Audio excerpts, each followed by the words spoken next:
Hello everyone, আজকের দিনটা আমাদের জন্য খুবই স্পেশাল। কারণ আজ একটা স্পেশাল ডে। রিলেশনশিপ থেকে শুরু করে আজকে একটা সুন্দর পরিবারের জার্নিটা খুব একটা সহজ ছিল না। আজকের ভ্লগে শুধু ঘোরা না, একটা অচেনা মানুষ কিভাবে খুব আপন হয়ে গেল সেই গল্পটাও শেয়ার করব।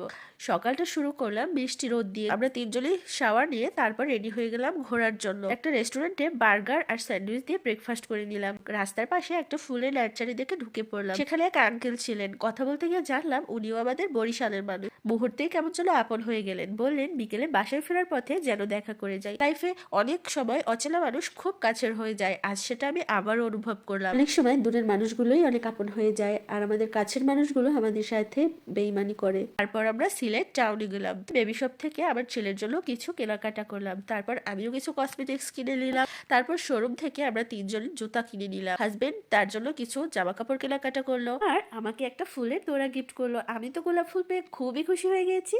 ভাবলাম আমরা তো অনেক ঘুরেছি, কিন্তু ও তো ছোট, এবার ওকে নতুন কিছু দেখাই। তাই চলে গেলাম ড্রিমল্যান্ড পার্কে। বাবার কোলে বসে চারপাশ ঘুরে দেখছিল। এই দৃশ্যটা আমার চোখে সবচেয়ে সুন্দর। তারপর ওখানে বসে ওকে খাওয়ালাম, আর আমরা একটা ছোট ফুচকা স্টলে গেলাম।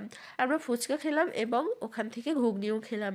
সন্ধ্যায় মেহমানবাড়ি হোটেলে ডিনার করলাম। তারপর বাসার পথে রওনা দিলাম। স্বামী স্ত্রী মানে শুধু একসাথে থাকা না, একে অন্যের অনুভূতিগুলো বোঝা, রেসপেক্ট করা। আমি বিশ্বাস করি একটু যত্ন, একটু কথা, একটু সময়, এই ছোট জিনিসগুলো এই সম্পর্ককে অনেক বড় করে তোলে। ফেরার পথে সেই আঙ্কেলের সাথে আবার দেখা হলো। ওনারা বিকেল থেকে আমাদের জন্য অপেক্ষা করছিল, কিন্তু আমাদের দেরি হয়ে গিয়েছিল, তাড়াহুড়া ছিল, তাই ভিডিও নিতে পারিনি। কিন্তু উনি আমাদের 3টা ফুল গাছ গিফট দিলেন।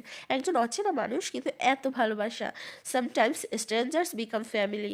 বাসায় এসে গোলাপের তোড়া থেকে ফুল বের করে পানির গ্লাসে রাখলাম যেন শুকিয়ে না যায়। এই ফুলগুলো শুধু ফুল না, আজকের দিনের একটা প্রিসিয়াস মেমোরি। রিলেশন থেকে বিয়ে করা মানে শুধু ভালোবাসা না, এটা একটা জার্নি, যেখানে আমরা প্রতিদিন একে অন্যকে নতুন করে শিখি।